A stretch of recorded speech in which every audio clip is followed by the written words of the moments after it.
Healthy habits. On Afternoons with Helen Farmer. We are talking health this afternoon. It's all about Chinese medicine, focusing on acupuncture. Have you tried it? For what? Joined now by Nona Hekmat, holistic medicine practitioner. She's been working with yoga for 8 years and has delved deeper into the world of traditional medicine and how it can affect and sometimes even save lives. Nona, how are you? Hi, Helen. Good, thanks. Happy to be here on the line with you. Really excited to talk about traditional Chinese medicine. I'm so interested by this. I really, really am, because I think there's obviously the science around it, but also anecdotally, I know an awful lot of people who have used traditional Chinese medicine for all sorts of ailments, from IVF support to migraines, sleep as well. I've had it for neck and back pain, and I feel like it's something that does need to be explored in full, which is what we're going to be doing. This is not in any way an official consultation. You should always, of course, check with your physician, especially in cases of emergency. Before we get to your questions, we have already had a number. Let's find out about this alternative form of medicine. So, Nona, first of all, how does one become an acupressurist or a holistic medicine practitioner? Right. So to start with, there is a couple of different methods that we use, and they fall under different scopes of medicine. One of which is acupuncture, which is under traditional Chinese medicine, and cupping therapy, which goes under Unani, which is Islamic medicine, as well as traditional Chinese medicine. So it depends on the country, but in the UAE, for example, you would have a bachelor degree and 2 years work experience, and that would qualify you as a traditional Chinese medicine practitioner. But it's also considered as worldwide as complementary alternative medicine. So it's important to state that due to Western medicine standards, now traditional Chinese medicine has taken a new form as well, and we call it complementary alternative medicine. It's a really interesting time when we think about immunity during the pandemic. What are some of the benefits, do you believe, for supporting immunity through some of these therapies? Absolutely. It's what we do in traditional Chinese medicine is we look at, of course, the muscles, which is very common, but also the organ system. So we regulate the organs and we help the body do what it does best and function smoothly. And we also oftentimes look at hormones, which can be a big factor in stress. And we know that stress can cause a lot of blockages that can cause weak immunity. So when we want to talk about strengthening immunity, we have to look at multiple factors, one of which is eating habits, the way that we think, as Dr. Joe Dispenza says, thoughts are the language of the brain, feelings are the language of the body. So emotions and mental health at this time is really important as well to maintain strong immunity.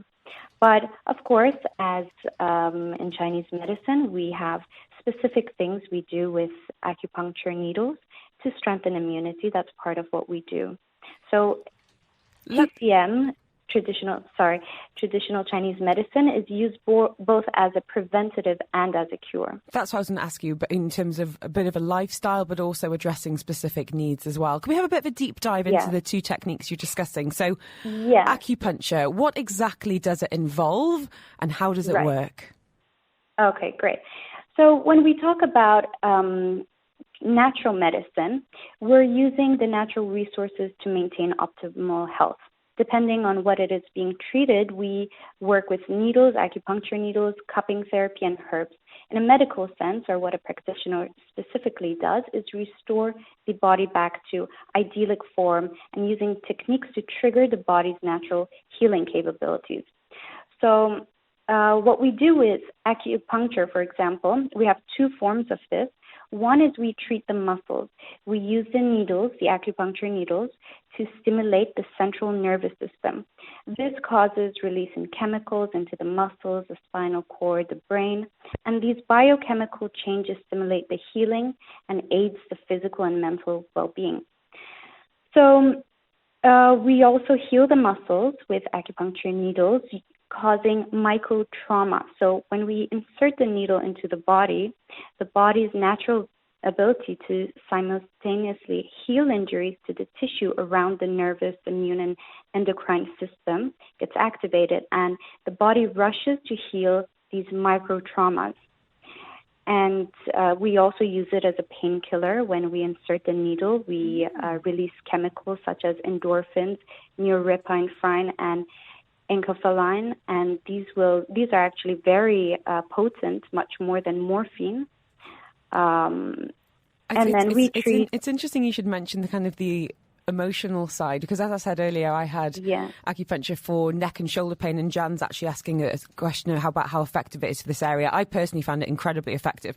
One, how can I put it? One side effect was seemed to be increased fertility, because I got pregnant and I came back to see my doctor and I was like, so I'm pregnant, and it wasn't planned. And he went, yes, many of my patients get pregnant off the plan. I was like, thanks, doctor.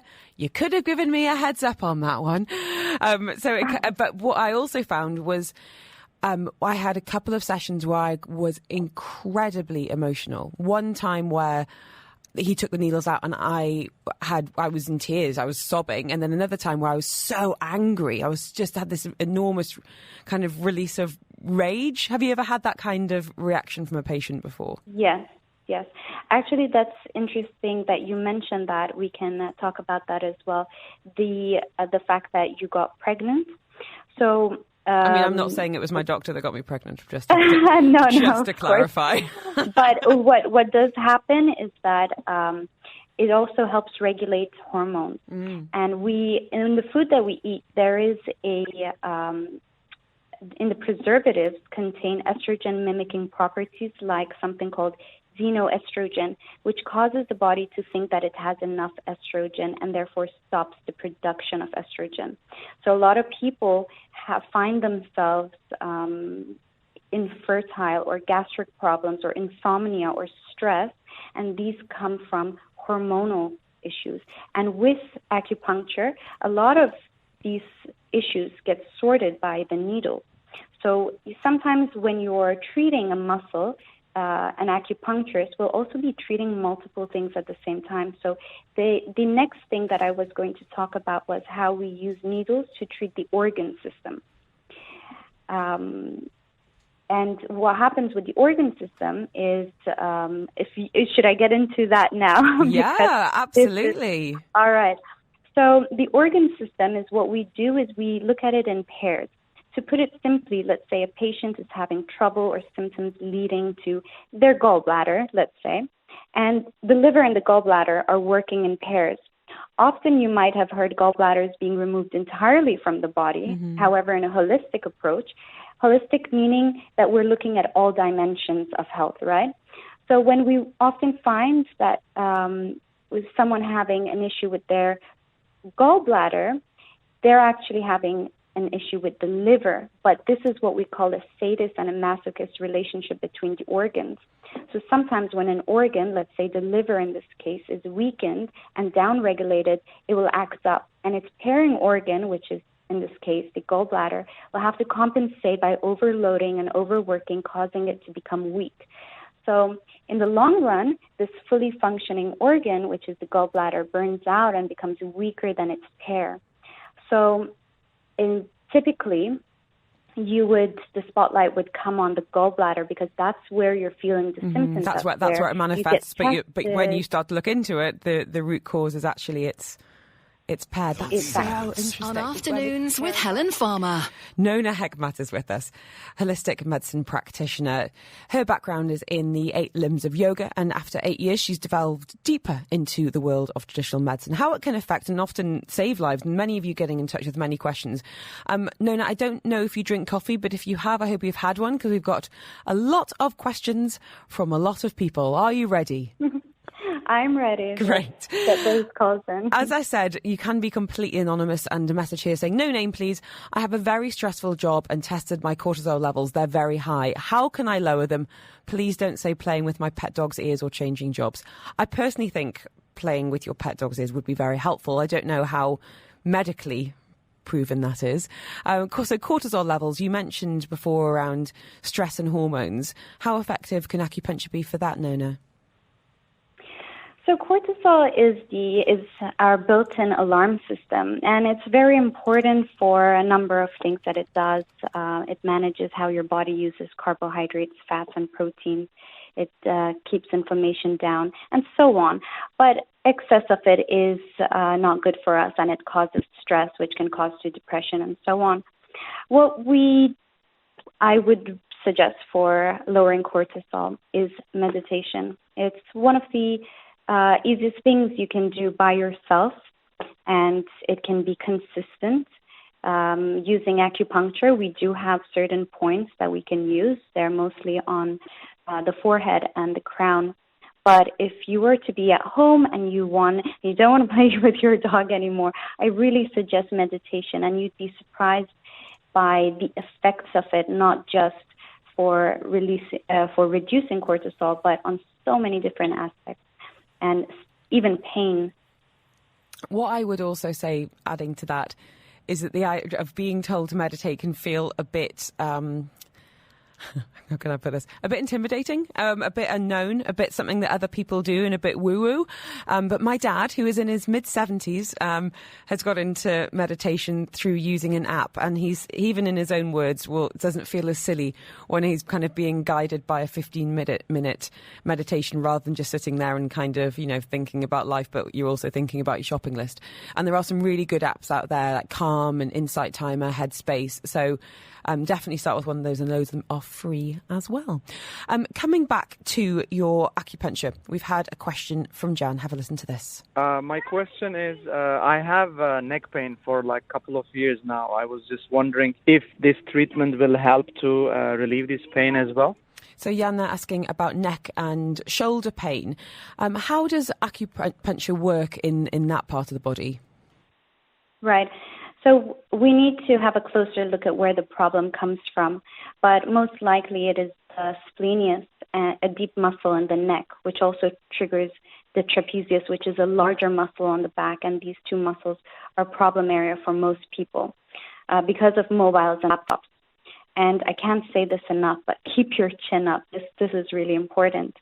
But acupuncture does help it, and we see great response to the needles for the splenius and trapezius. And just generally when it comes to muscles, we have great results that come from the acupuncture needles, as well as cupping therapy that does wonders as well for intense or chronic pain. We haven't discussed cupping in detail, actually. And I'm really embarrassed to admit this. I went for the first massage of 2020 about a month ago. And when I was kind of sleepy and obviously very suggestible, the therapist said, "Oh, do you want to add cupping on? It's 80 dirhams. And I was like, sure, why not? Not kind of knowing what I was getting myself in for, which was a week of being so bruised it looked like I'd lost a fight with an octopus. But it was very, very effective. But can you explain what cupping is? Because I did post a photo of my back on Instagram and had so many kind of shocked face emojis. And I didn't feel like I was qualified to explain exactly what I did because I didn't really understand myself. So, Nona, maybe you're the person to explain. Sure. The cupping therapy that you did was a cupping massage. It's a bit different, and because massage therapist isn't qualified to do the actual wet cupping, which is where they kind of catch you a little bit. Yeah. So it's invasive, and we do it in 3 different stages. The first one is a gua sha, which is body scraping. And that's the first step of diagnosis. We look at the body. We scrape the body. We look at it, and we see what would need to be done next. Often we'll do a dry cupping after, which is the suction cups, which you probably did. And once we remove the cups, once again, we can see where the problem areas are. Stagnation happens when there is pain happens, when there is stagnation. So once we use the cups, we really see where the stagnant points of the body are, and either it's already giving pain or it's going to start hurting the patient. So once we do that, then we cut using needles, and it's not painful, but it's a bit uncomfortable, and we allow the blood to come out as much as needed. And this is a very effective and very interesting way of treating the body, especially the muscles. It's usually for acute pain and for muscle treatment. Lots of questions coming in for you, Nona. It is really interesting to discuss away from the conventional medicine that we often have on the show. So many people getting in touch with some mystery symptoms and some questions as well. We've had questions about balancing hormones, menopause, flexibility. Gavin saying, I didn't believe in any of this until I had reflexology and my reaction was so severe that I threw up. On Afternoons with Helen Farmer. It's all about Chinese medicine, focusing on acupuncture. Have you tried it? For what? Joined by Nona Hekmat, a holistic medicine practitioner. And this, of course, is in no way an official consultation. Always check with your physician, especially in cases of emergency. And then there's so many messages for you, so we're going to get through as many as we can between now and 3 o'clock. Nina's saying, I find sometimes I'm depleted with energy and my hormones are causing changes. What can you suggest as a natural remedy? It depends on your age and pattern of changes that you see in your mood swings or what you refer to as hormonal changes. But I strongly recommend for most women to use Myomin, which is a mushroom and all natural, and it can be taken to balance your hormones. So it can be the result of high estrogen that you're talking about, the changes that you see, or high testosterone. A woman needs to have a good amount of estrogen and progesterone throughout the month and a balanced level of testosterone. So when these hormones aren't balanced, you can feel changes and you can feel the mood swings and so on. So Myomin, the mushroom, it does regulate this. Especially if you have high estrogen, it's one of the herbal remedies that can bring down the unwanted estrogens and regulate testosterone. So I would recommend that, but it does depend on your age and the patterns that you've seen, how long it's been going on for. Arifa saying, I had acupuncture for backache and sciatica and it worked wonders. See, good to hear some. As I said, anecdotally, I know people have had amazing results for all sorts of different complaints.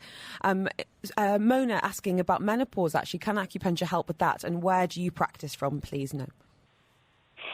Right. Menopause works for, acupuncture can work for easing menopausal symptoms, but it isn't directly, it's not going to delay menopause, for example, but there are certain things. There is a period of time before menopause that the body starts making the changes.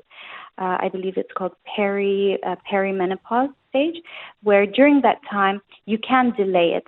But having menopause by no means that anything needs to change. So in that sense, yes, we can still work with that. You can find me at, I think we can share my Instagram handle, and perhaps that way, they can reach out to me. What's the best way of finding you on Instagram? At Nona Hekmat. Okay, that's Hekmat. A couple of messages about digestion. Grayson saying, I'd had one session for a digestive issue but ended up throwing up. I got scared and didn't return. Was that a side effect? Can we talk side effects?